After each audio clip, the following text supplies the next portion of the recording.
So hello everyone, this is Aarav. और आज हम बात करने वाले हैं मेरी पार्शियल ड्रॉप की स्टोरी की। और अभी मैं जिस कॉलेज में हूँ, इससे पहले भी मैं एक कॉलेज में था जो कि वीडियो के एंड तक बता दूंगा मैं। और पार्शियल ड्रॉप लेके मैं यहाँ पे आया हूँ, और अभी जिसमें हूँ उस कॉलेज का नाम IIT BHU है। ठीक है, तो शुरू करते हैं। पहले इससे पहले थोड़ी सी बैक स्टोरी जानना थी। इससे पहले थोड़ी सी बैक स्टोरी जान लेते हैं कि पार्शियल ड्रॉप लेना क्यों पड़ा था। तो मेरा फर्स्ट अटैम्प्ट था 2023 में, जिस साल मेरे बोर्ड्स भी थे। और फर्स्ट अटैम्प्ट था उस साल जनवरी 2023 में।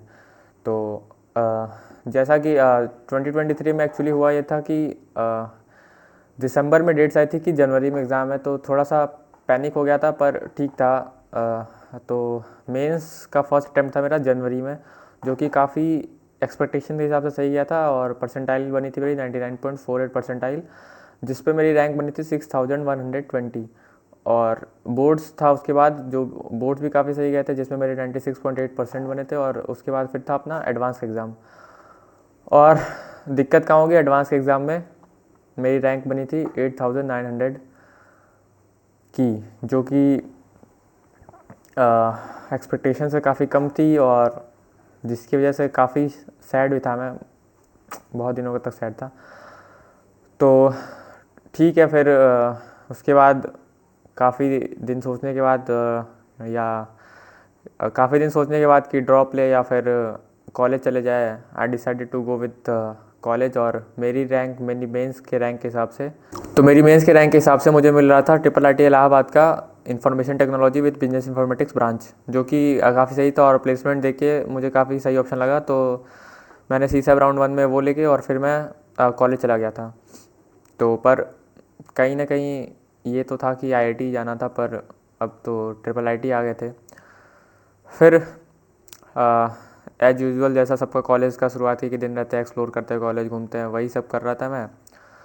फिर अराउंड अक्टूबर में मुझे लगा कि एक बार और फिर से ट्राई करना चाहिए, शायद एडवांस ख़राब हो गया था, और एक बार और ट्राई करूँ तो काफ़ी सही रैंक आ सकती है मेरे एडवांस में। तो अक्टूबर से मैंने थोड़ी बहुत ऑर्गेनिक केमिस्ट्री पढ़ना शुरू कर दिया था। तो क्योंकि ऑर्गेनिक केमिस्ट्री मेरा स्ट्रॉन्गेस्ट पोर्शन था PCM में, तो ऑर्गेनिक केमिस्ट्री से मैंने शुरू कर दिया। फिर अक्टूबर में ऑर्गेनिक केमिस्ट्री, ऐसा नवंबर में कोऑर्डिनेशन केमिस्ट्री, और साथ में कुछ और इजी केमिस्ट्री के टॉपिक्स पढ़ना शुरू कर दिया। और पहले तो मैं चेक करा था कि कॉन्फिडेंस आ रहा है कि नहीं, कि मैं पार्शियल ड्रॉप ले सकता हूँ कि नहीं। तो जितने भी चैप्टर्स मैंने पढ़े थे जिसमें मेरा हाई कॉन्फिडेंस था, फिर मैथ्स में परमुटेशन कॉम्बिनेशन और मैट्रिक्स पढ़ लिया था मैंने दिसंबर से पहले तक। हाँ, तो दिसंबर में मैंने सारे अपने जो भी स्ट्रॉन्ग टॉपिक्स थे केमिस्ट्री के और मैथ्स में, जैसे PNC, प्रोबेबिलिटी, ये सब मुझे काफ़ी सही लगता था। तो ये सारे टॉपिक्स पढ़ के दिसंबर में मैंने सारे इसके एडवांस POQ लगा के देखा कि मुझसे हो रहे हैं कि नहीं। पहले ये चेक करना काफ़ी ज़रूरी था कि क्या अभी भी मैं एडवांस के क्वेश्चन सॉल्व कर सकता हूँ कि नहीं। तो मुझे करीब करीब 80-90% एडवांस के POQ हो जा रहे थे, क्योंकि ऑलरेडी मैंने कर रखे थे। तो फिर उसके बाद दिसंबर में अपना एंड सेम एग्ज़ाम था। तो फर्स्ट हाफ ऑफ दिसंबर में तो पूरा एंड सेम की तैयारी और एंड सेम के एग्ज़ाम देने में चले गए। फिर सेकेंड हाफ में अपना एंड सेम के बाद एंड सेम ब्रेक था। तो एंड सेम ब्रेक में मैंने काफ़ी अच्छे से फिज़िक्स और फिर फिज़िक्स के काफ़ी सारे चैप्टर्स, मॉडर्न फिज़िक्स और शुरुआत के जो भी थे, वर्क, पावर, एनर्जी और वेक्टर वेक्टर तो आता ही था। तो वो सारा ख़त्म करके फिर मैंने जनवरी का फर्स्ट अटैम्प्ट था मेरा 29 शिफ्ट 1। तो उसकी वजह से 29 जनवरी, पता होगा 27 और 29 वालों को, तो उसकी वजह से मेरा JEE मेंस फर्स्ट अटैम्प्ट में परसेंटाइल 99 पॉइंट कुछ परसेंटाइल बना था, जो कि मेरा 2023 के फर्स्ट अटैम्प्ट से भी कम परसेंटाइल था। पर मुझे इस बार तो मेन से कुछ करना नहीं था, तो ज़्यादा डिमोटिवेशन मुझे वैसे हुआ नहीं। और उसके बाद फिर मैंने जनवरी में करीब 4-5 दिन मेंस के लिए स्पेसिफिकली पढ़ा होगा, ताकि मेरा सिलेबस कवर हो जाए और डिसेंट सी परसेंटाइल आ जाए। और उतने में ही मेरी परसेंटाइल 99 पॉइंट कुछ आ गई थी, वो भी 29th के शिफ्ट में। ठीक, और उसके बाद फिर मैंने फरवरी से एडवांस फोकस स्टडी ज़्यादा शुरू की। तो उसके लिए मैंने फिर कैट्स बैच में इनरोल कर लिया। कैट्स कंपटीशन का एडवांस स्पेसिफिक बैच होता है, जिसमें सारे लेक्चर जो होते हैं उसमें हर एक चैप्टर के लिए 1 घंटे का एक सिर्फ प्रॉब्लम सॉल्विंग का सेशन होता है, जिसमें मैं पहले क्वेश्चन देखता था, फिर सॉल्व करता था, अगर नहीं हुआ तो सोल्यूशन देखता था, अगर हो गया तो 2x पे करके जल्दी जल्दी देख लेता था। ऐसे करके फिर मैंने सॉल्व किया और उसके बाद फिर फरवरी में मैंने फिर मॉक टेस्ट देना स्टार्ट किया, पूरा full length mock test advance का 2 पेपर, और साथ में मैं शाम को फिर एनालाइज करता था। तो मॉक टेस्ट में स्टार्टिंग में मेरे स्कोर तो अराउंड 125 130 बन रहे थे, जैसा कि लास्ट ईयर बना करते थे। पर तो फिर मुझे ऐसा लगा कि अब स्टार्टिंग में इतने बन रहे हैं, फिर मई आते आते तो काफ़ी बढ़ जाएगा स्कोर, तो काफ़ी अच्छी रैंक आ सकती है पिछली बार से। तो फिर उसके बाद मार्च में एक्चुअली था क्या कि अपना स्पोर्ट्स फेस्ट था, और साथ में फिर होली की छुट्टियां थी आखिरी में। तो करीब लास्ट हाफ ऑफ जो मार्च था ना, वो अपनी पूरी छुट्टियां थी, सिर्फ 2-3 दिन को छोड़ के, तो उतना मैं छुट्टी मान लिया था। सेकेंड सेमेस्टर में एक्चुअली मैं बताना रह गया, फर्स्ट सेमेस्टर में मेरी CGPA जो था वो 8.85 था, और सेकेंड सेमेस्टर में मेरी अटेंडेंस जो थी काफ़ी सारे कोर्सेज में एकदम एग्जैक्ट 75% थी, मतलब जितनी चाहिए थी उतनी मैं पूरा कैलकुलेट करके उतने दिन क्लास जाता था, और बाकी दिन मैं क्लासेस नहीं जाया करता था। इस वजह से मेरी सेकेंड सेमेस्टर की CGPA भी थोड़ी सी कम रहेगी, फर्स्ट से 8.15 आई थी, जो कि पार्शियल ड्रॉप के साथ डिसेंट CGPA मानी जाएगी। तो फिर उसके बाद मैंने मार्च में जो लास्ट हाफ ऑफ मार्च था उसमें काफ़ी सारे मॉक टेस्ट दिए, और फिर यही मैं सारा सिलेबस मेरा लगभग मार्च के एंड तक कंप्लीट हो चुका था। उसके बाद मॉक टेस्ट देना था, एनालाइज करना था, और जो भी नए टॉपिक्स थे वो सब पढ़ने थे। उसके बाद फिर मैंने अप्रैल में फिर सेकंड अटेम्प्ट था जेईई मेंस का, सेकंड अटेम्प्ट मैंने दिया। सेकंड अटेम्प्ट में शायद 8 अप्रैल की शिफ्ट 1 थी मेरी।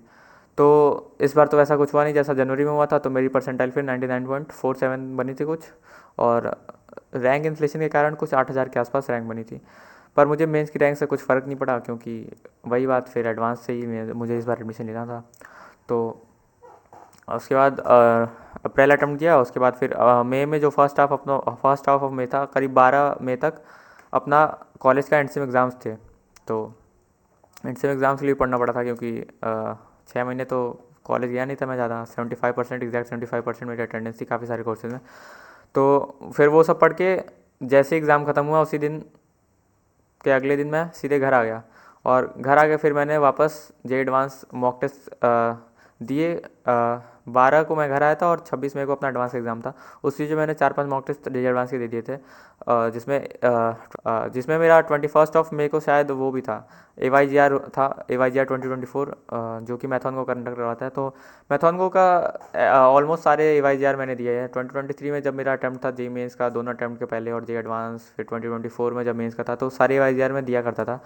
तो वैसे ही मैंने 2024 एडवांस के भी AYGR दिया, और इस बार पेपर मतलब लिटरली एडवांस से काफ़ी अलग था। मैथ्स में तो समझ में नहीं आ रहा था क्या पूछना चाह रहा है, कैलकुलस के क्वेश्चन में सारे में कुछ भी प्रोबेबिलिटी PNC कुछ भी लगा रहे हैं मतलब। तो टफ़ था पेपर, तो सबके लिए टफ़ था, और उसने मेरी रैंक प्रेडिक्ट की थी कुछ 6,000 के आसपास। तो मुझे तो पक्का पता था कि मेरी रैंक कुछ 5,000 के तो अंदर ही आनी चाहिए, 3-4 हज़ार के आसपास रैंक आनी चाहिए पक्का, और अगर पेपर काफ़ी सही गया तो 2,000 तक रैंक बिल्कुल आ सकती है आराम से।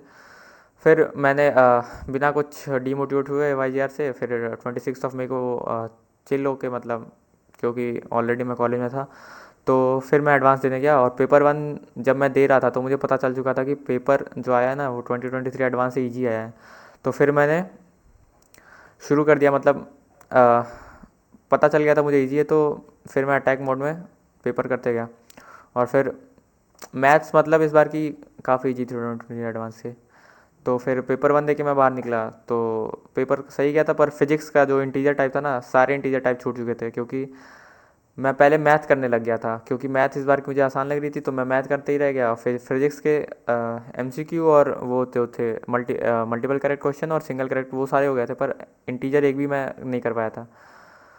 इसकी वजह से पेपर 1 फिजिक्स में मेरा स्कोर कम ही रह गया था। पेपर 2 में फिजिक्स में मेरे ज़्यादा स्कोर थे, पर लोग कहते हैं कि पेपर 2 हार्ड था इसी वजह से, क्योंकि पहला पेपर में मेरे सारे इंटीजर छूट चुके थे। फिर भी बिना पैनिक हुए मैं पेपर 2 देने गया। पेपर 2 भी पूरा मतलब वैसे ही आया था, पेपर 1 जैसे ही आया था, पर इस बार फिजिक्स से शुरू किया मैंने। फिजिक्स हार्ड थी, पर मैंने फिजिक्स से शुरू किया ताकि पेपर 1 में जो जा चुका है फिजिक्स में, वो थोड़े नंबर वापस लाया जाए। तो फिजिक्स से शुरू किया मैंने, फिर इस बार पेपर 1 से ज़्यादा नंबर आया फिजिक्स में, और फिर ऐसा पूरा एडवांस था मेरा। और उसके बाद फिर मैंने घर आके कुछ नंबर कैलकुलेट किए, तो कुछ 180 के आसपास लग रहा था मुझे कि आ जाएंगे। और 2023 में 180 के आसपास कुछ 2,000 या 2,200 ऐसी कुछ रैंक थी। तो ठीक है, मुझे लगा कि मैक्सिमम से मैक्सिमम 3,000 रैंक तक जा सकता है इस बार।